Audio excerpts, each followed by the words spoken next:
Selamat sore, Shalom.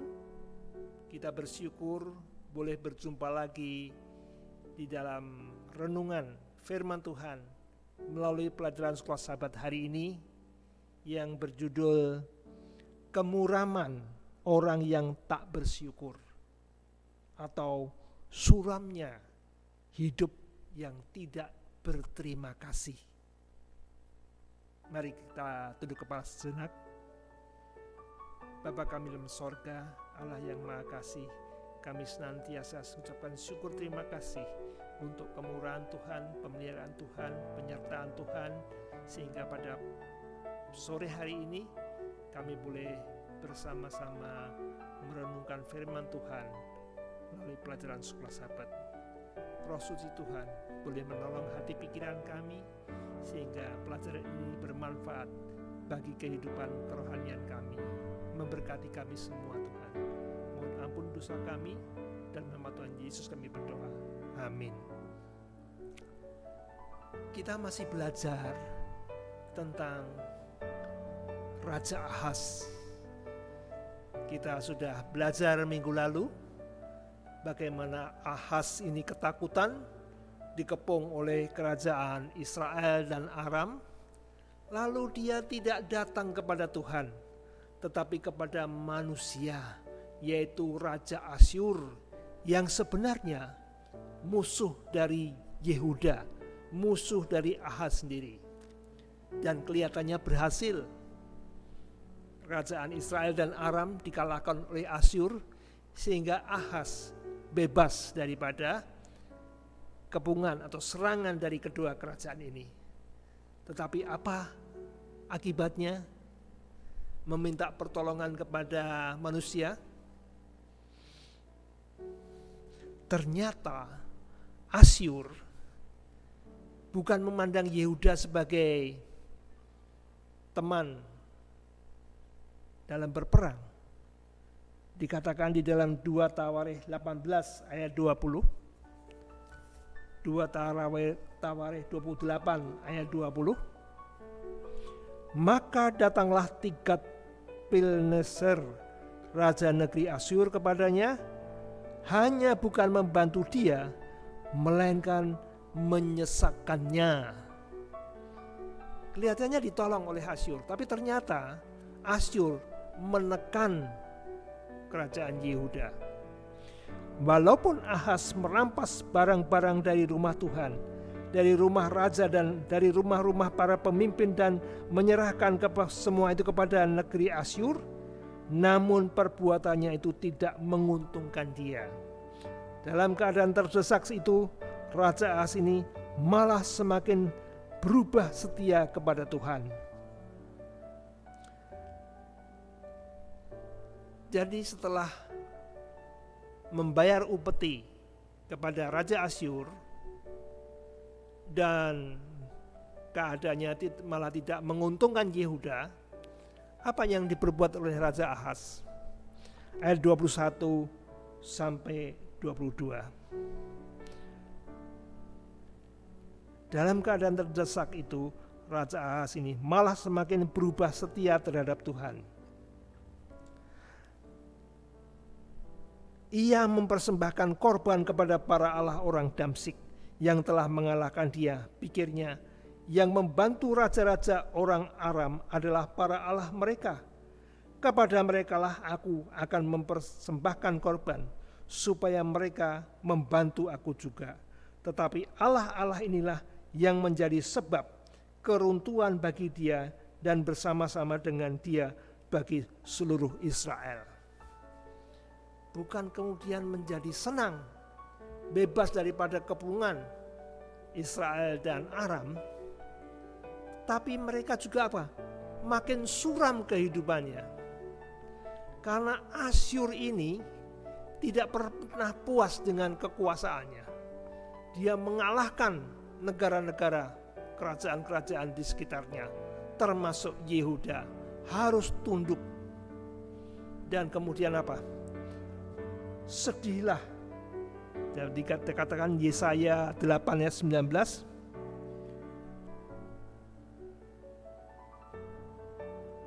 Ayat 21, mereka akan lalu lalang di negeri itu, melarat dan lapar. Dan apabila mereka lapar, mereka akan gusar dan akan mengutuk rajanya dan Allahnya. Mereka akan menengadah ke langit dan akan melihat ke bumi, dan sesungguhnya hanya kesesakan dan kegelapan, kemuraman yang mengimpit, dan mereka akan dibuang ke dalam kabut. Hidup bangsa Israel, bangsa Yehuda makin susah, melarat dan lapar. Rakyatnya marah pada raja, rakyatnya marah kepada Tuhan. Dan apa yang dilakukan? Ahaz di dalam menanggapi keadaan negerinya, dia malah berbuat begini. Dan apabila orang berkata kepada kamu, mintalah petunjuk kepada arwah dan roh-roh peramal yang berbisik-bisik dan komat kamit, maka jawablah, bukankah suatu bangsa patut meminta petunjuk kepada Allahnya? Atau haruskah mereka meminta petunjuk kepada orang-orang mati bagi orang-orang hidup? Makin merosot, makin jatuh, makin jauh dari Tuhan. Itulah yang diperbuat Ahaz. Mereka menyembah Allahnya orang Damsyik, orang Aram. Pikirnya mereka bisa menang karena punya Allah-Allah. Dan Ahaz menirunya. Dikatakan supaya meminta,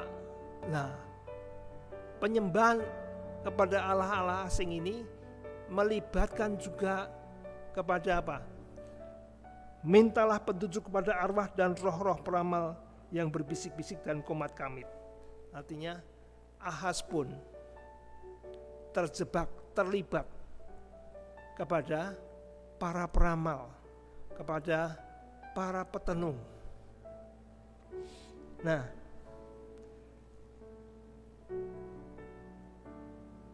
meminta petunjuk pada arwah orang yang mati, ya, yang disebut spiritisme, ini membuat Tuhan marah. Allah tidak suka dengan kuasa-kuasa kegelapan ini. Apakah orang mati itu masih bisa memberi nasihat petunjuk? Jelas. Di dalam Pengkhotbah 9 ayat 5-6 dikatakan, orang yang sudah mati tidak tahu apa-apa.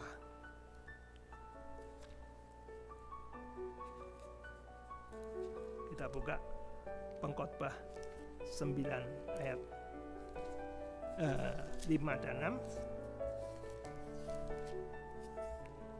Karena orang-orang yang hidup tahu bahwa mereka akan mati, tetapi orang yang mati tak tahu apa-apa. Tak ada upah lagi bagi mereka, bahkan kenangan kepada mereka sudah lenyap. Baik kasih mereka maupun kebencian dan kecemburuan mereka sudah lama hilang, dan untuk selama-lamanya tak ada lagi bagian mereka dalam segala sesuatu yang terjadi di bawah matahari. Jadi siapa yang bermain di balik nasihat orang yang sudah mati? Kuasa kegelapan. Ingat bahwa iblis bisa memakai jubah malaikat terang dan banyak membuat mukjizat. Ini yang membuat orang-orang mengikutinya. Baru-baru ini saya lihat di Instagram seorang peramal, Mbak Yu, mungkin saudara pernah dengar, dia katakan sampai pertengahan tahun 2021 akan ada insiden pesawat. Dan betul, tanggal 9 Januari kemarin, Sriwijaya Air jatuh. Sepertinya apa yang dikatakan itu tepat, membuat orang-orang kagum dan tunduk. Tetapi Tuhan berkata bahwa itu adalah kekejian bagi Tuhan. Kita buka Ulangan 18 ayat yang ke-10 sampai 12. Di antaramu janganlah didapati seorang pun yang mempersembahkan anaknya laki-laki atau anaknya perempuan sebagai korban dalam api, ataupun seorang yang menjadi petenung, seorang peramal, seorang penelaah, seorang penyihir, seorang pemantera, ataupun seorang yang bertanya kepada arwah atau kepada roh peramal, atau yang meminta petunjuk kepada orang-orang mati. Sebab setiap orang yang melakukan hal-hal ini adalah kekejian bagi Tuhan. Dan oleh karena kekejian-kekejian inilah Tuhan Allahmu menghalau mereka dari hadapanmu. Haruslah engkau hidup dengan tidak bercela di hadapan Tuhan Allahmu. Setan memang bisa membuat kuasa, membuat mujizat, membuat ramalan yang kelihatannya cocok. Tetapi bagi Tuhan, bagi kita iman Kristen, tidak boleh sama sekali untuk mempercayai, mengikuti ajaran-ajaran mereka.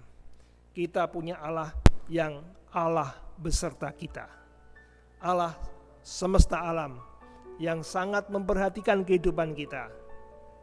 Biarlah dalam kehidupan kita boleh belajar pengalaman Raja Ahaz yang dalam keadaan terjepit bukan datang kepada Tuhan, tetapi kepada kekuatan manusia, dan akhirnya kehidupan kerajaannya makin melarat, makin susah, sehingga rakyatnya pun marah kepada raja, dan Raja Ahaz tidak dikubur bersama raja-raja Israel.